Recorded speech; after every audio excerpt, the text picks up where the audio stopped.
لله والصلاة والسلام على رسول الله وعلى آله وصحبه أجمعين. أعوذ بالله من الشيطان الرجيم. بسم الله الرحمن الرحيم. رب اشرح لي صدري ويسر لي أمري واحلل عقدة من لساني يفقهوا قولي. அதிக நேரம் பேச மாட்டேன் இன்ஷா அல்லாஹ். ஒரு 5 மினிட்ஸ் தான். அல்லாஹ்வுக்காக வேண்டி கொஞ்சம் பொறுமை காட்டிங்கன்னா ரொம்ப நல்லா இருக்கும். அன்பான பெற்றோர்களே, உங்கள் அனைவருக்கும் என் முதற்கண் சலாத்தை தெரிவித்துக் கொள்கின்றேன். அஸ்ஸலாமு அலைக்கும் வரஹ்மத்துல்லாஹி வபரகாத்துஹு. அர் ரஹ்மான் அல்லமல் குர்ஆன். அல்லாஹ்வின் நல்லடியார்களே, அளவற்ற அருளாளன். இந்த குர்ஆனை அல்லாஹ் தான் கற்றுக் கொடுக்கின்றான். இப்ப நம்ம பிள்ளைங்களுக்கு அல்ஹம்துலில்லாஹ் இந்த குர்ஆனை கற்றுக்கொள்ளக்கூடிய ஒரு நசீப், ஒரு நற்பாக்கியம் கிடைச்சிருக்கு. அது கிடைச்சிருக்குனாக்கா அல்லாஹ் தஆலா நம்ம மீது செய்யக்கூடிய ஒரு மாபெரும் கிருபை. அல்லாஹ்வின் நல்லடியார்களே, மார்க்க கல்வி, உலக கல்வி என்று சொல்லி 2 விதமான கல்வியாக பிரித்திருக்கின்றாங்க. இதற்கு முன்னாடி எல்லாம் இந்த கல்வி எப்படி இருந்ததுன்றது உங்களுக்கு எல்லாம் தெரியும்ல. அதாவது முகலாயர் காலத்துல நீங்க பாத்தீங்கன்னாக்கா ஒரே கல்வி தான் இருந்தது.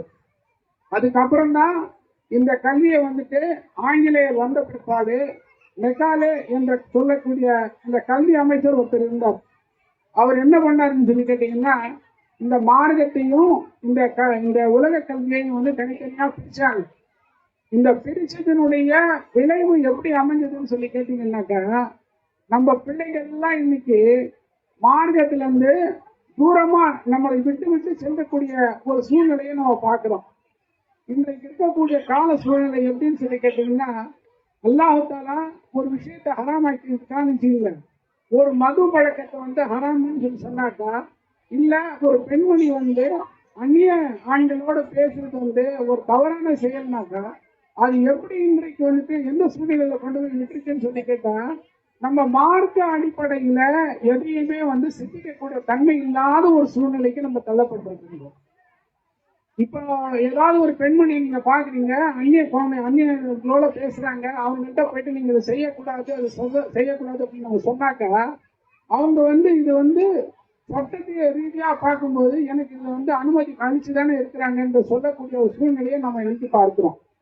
அதே மாதிரி மது அருந்துவது ஹராமு ஹலாலுன்ற விஷயத்த நம்ம சொல்லும்போது எப்படி சொல்றாங்கன்னாக்கா, அரசாங்கத்துல இந்த மாதிரி சட்ட திட்டங்கள்லாம் எங்களுக்கு அனுமதி கொடுத்துதானே இருக்கிறாங்க அப்படின்னு சொல்லி எல்லாம் ரொம்ப சர்வசாதாரணமா தவறுகளை செய்யக்கூடிய ஒரு சூழ்நிலை நமக்கு அந்த சூழ்நிலைக்கு தள்ளப்பட்டிருக்கின்றோம். அல்லாஹ்வின் நல்லடியார்களே, நாம சொர்க்கத்துக்கு போனோம் அப்படின்ற ஒரு சிந்தனை அரசாங்கத்துக்கு இல்லை. நாம சொர்க்கத்துக்கு போனாலும் சரி, அதை பத்தி அவங்களுக்கு கவலை இல்லை. நரகத்துக்கு போனாலும் அதை பத்தி அவங்களுக்கு கவலை இல்லை. அப்போ நாம நம்ம இஸ்லாம்ன்ற மார்க்கம் எப்படின்னு சொல்லி கேட்டீங்கன்னாக்கா, நீங்க நல்லா சிந்திச்சு பாருங்க. யாரெல்லாம் இந்த குர்ஆனை மிகவும் அந்த நுண்ணறிவோட அணுகிறாங்கன்னா, அவங்க எல்லாருமே நீங்க பாத்தீங்கன்னா பெரிய பெரிய விஞ்ஞானிகள் தான் வந்திருக்கிறாங்க. இப்னு சீனா நீங்க எல்லாம் கேள்விப்பட்டிருக்கீங்க. அவர் ரொம்ப பெரிய விஞ்ஞானி. அந்த விஞ்ஞானி எங்கிருந்து உருவானாருன்னு சொல்லி பாத்தீங்கன்னா, குர்ஆன்ல இருந்து தான் உருவானார். உமர் ரலியல்லாஹு அன்ஹு அவரை பத்தி நீங்க கேள்விப்பட்டிருக்கீங்க.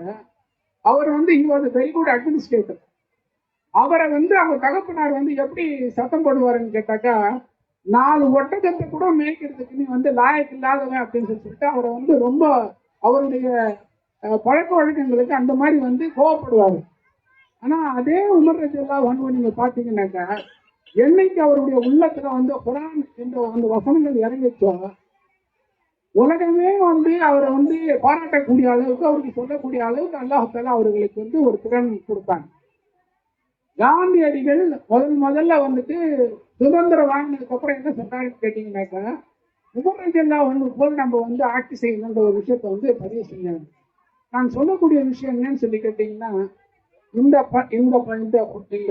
கல்வி திட்டம்ன்றது எப்படின்னு சொல்லி கேட்டீங்கன்னா, இது 2ஆ பிரிக்கிற மாதிரியான ஒரு கல்வி திட்டம் இல்லை. இப்ப நம்ம எப்படி படிக்கலாம், இப்ப என்ன இன்றைக்கு நீங்க அல்பெட்ரால பாக்குறீங்களோ இதே கல்வி திட்டம் தான் இதுக்கு முன்னாடி இருந்தது. அந்த குரானுடைய வசனங்களுக்கு இப்போ வசமாய் ஒரு தாரிசுன்னு ஒரு குழந்தை சொல்லுதுன்னு வச்சுங்களேன், அஸ்ஸமா அப்படின்னு அந்த குழந்தைக்கு வந்துட்டு வானத்தை பத்தி அந்த சிந்தனை வரணும். ஒரு தாரிஸ் என்ற உடனே வந்து அது எது குறிப்பிடுறாங்கன்றது அந்த குழந்தைக்கு வரணும். இப்படிப்பட்ட ஒரு கல்வி திட்டம் தான் வந்து சரியான முறை. எத்தனையோ வந்து நம்மளுடைய அருகாமையில நீங்க பார்த்தீங்கன்னா பள்ளிக்கூடங்கள் வந்து இஸ்லாமிய பள்ளிக்கூடங்கள் கூட இருக்குது. ஆனா ஒரு ஆய்வு செஞ்சு ஒரு பாடத்திட்டத்தை நிறுவி அதை வந்து செயல்முறைப்படுத்தி காமிச்சு இந்த 3 வருட காலத்துல ஒரு குழந்தை குரானை முழுவதும் ஓதி பிடிக்கக்கூடிய ஒரு சூழ்நிலை ஏற்படுறாங்க. அப்பேற்பட்ட ஒரு ஆய்வு அந்த ஒரு குழந்தையுடைய ஒரு லோட் பேரிங் கெப்பாசிட்டின்னு சொல்லுவாங்க.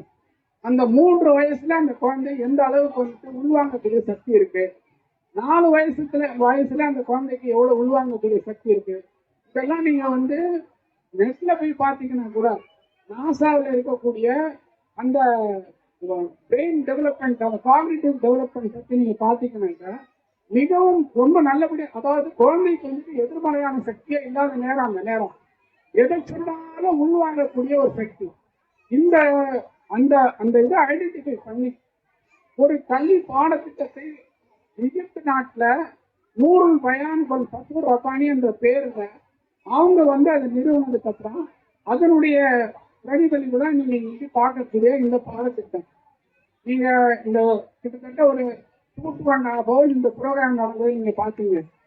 அந்த 2.5 hours ப்ரோக்ராம்ல இந்த வருடம் முழுக்க என்னென்னலாம் செயல்பாடுகள் இந்த பிள்ளைகள் செய்தார்களோ, ஒரு மழை பெய்யுது, அந்த மழை பெய்யக்கூடிய அந்த சூழ்நிலையில கூட வந்து அந்த பசங்களை வந்துட்டு அந்த மழையில வந்து விளையாட வச்சு அந்த நேரத்தில் அவர்கள் சொல்ல வேண்டிய துவா, அதே நேரத்தில் நீங்க இந்த தர்பியா இந்த தஸ்பியா இல்லாத ஒரு சூழ்நிலை இருந்ததுனாக்கா அந்த குழந்தை எப்படி வளருன்றது வந்துட்டு நீங்க வந்து இப்பெல்லாம் ஏற்கனவே கண் கூட பார்த்துக்கிட்டு தான் இருக்கிறீங்க. இதை நம்ம வந்து விவரிக்கணுன்ற ஒரு அவசியமே இல்லை. அந்த அந்த சிறு வயதுல அவர்களுக்கு சொல்லக்கூடிய இந்த மாதிரியான நீங்க வந்து பழக்க வழக்கம் இந்த புராணம் நம்மகிட்ட இல்லைனாக்கா அந்த இப்ப இருக்கக்கூடிய பாடத்திட்டம் எப்படி பாடத்திட்டம் சொல்லி கேட்டீங்கன்னா அவன் அதுக்கப்புறம் வந்து லா ஆஃப் நேச்சர்ன்னு சொல்லுவாங்க. அதாவது இயற்கை அதாவது இறைவனோட தொடர்பில்லாத ஒரு பாடத்திட்டம். எது பேசினாலும் அவன் எப்படி பேசுவான்னு சொல்லி கேட்டீங்கன்னாக்கா அவனுக்கு ஆதாரம் வேணும். அவனுடைய அறிவுக்கு வந்து பொருந்தாத விஷயங்களை வந்து ஏற்றுக்கக்கூடிய தன்மை இல்லாம போகும். அப்ப என்ன ஆகுதுன்னு சொல்லி கேட்டீங்கன்னாக்கா அல்லாஹ்வை நம்ப வேண்டிய முறையில் எப்படி அஞ்ச வேண்டுமோ, எப்படி அல்லாஹ்வை பயந்து கொள்ள வேண்டுமோ அந்த தன்மைகள் எல்லாம் இல்லாத ஒரு சூழ்நிலையில ஒருத்தன் இருந்தானாக்கா எப்படி வந்து உலகத்துல வந்துட்டு அவனுக்கு வந்து ஒரு பெரிய வந்து இழிவு காத்திருக்கின்றது வந்து நம்ம எல்லாம் பார்த்துருக்கோம்.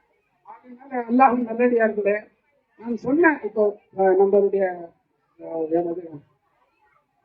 தயான் சாப் சொல்லும்போது கூட சொன்னாரு, அதாவது இந்த மார்க்கம் அல்லாஹால வந்து எப்படி ஒரு சூழ்நிலையை உருவாக்கி இருக்கிறாங்க சொல்லுவாங்க. அந்த இயற்கையான அந்த சூழ்நிலைகளை நீங்கள் மாற்றி விடாதீர்கள் என்பதாக அல்லாஹால அந்த இடத்துல அறிவுறுத்துகின்றாங்க. அல்லாஹ்வின் நல்லடியார்களே, இந்த டோட்டல் 1 year இந்த சிலபஸ் பார்த்தீங்கன்னாக்கா 2018 நம்ம இதை ஆரம்பிச்சோம். லக்பத் நீங்க பாத்தீங்கன்னாக்கா 8 years ஆயிப்போச்சு. அந்த ஆரம்பிக்கிற நேரத்துல இந்த பள்ளியினுடைய சூழ்நிலை எப்படி இருந்தது கேட்டீங்கன்னா ஒரு 11 ஸ்டூடெண்ட்ஸ் வந்து என்ன சேர்ந்தாங்க. இன்னைக்கு அல்ஹம்துலில்லாஹ் 13 ஸ்டூடெண்ட்ஸ் வரைக்கும் இதுல இருக்கிறாங்க.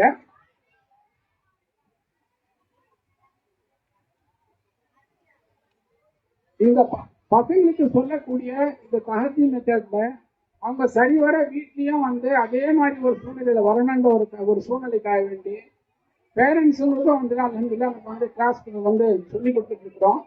அவங்களும் அதுல வந்து நல்லா அல்ஹம்துலில்லாஹ் பயனடைஞ்சிட்டு தான் இருக்கிறாங்க. மோரோவர் நீங்க பார்த்தீங்கன்னாக்கா ஒவ்வொரு மாசமும் என்னென்ன ஆக்டிவிட்டிஸ் நடந்ததோ அதனுடைய டிஸ்பிளே நீங்க அல்ஹம்துலில்லாஹ் பார்த்துருக்கீங்க. ஜஸாக்கல்லாஹு ஹைரன்.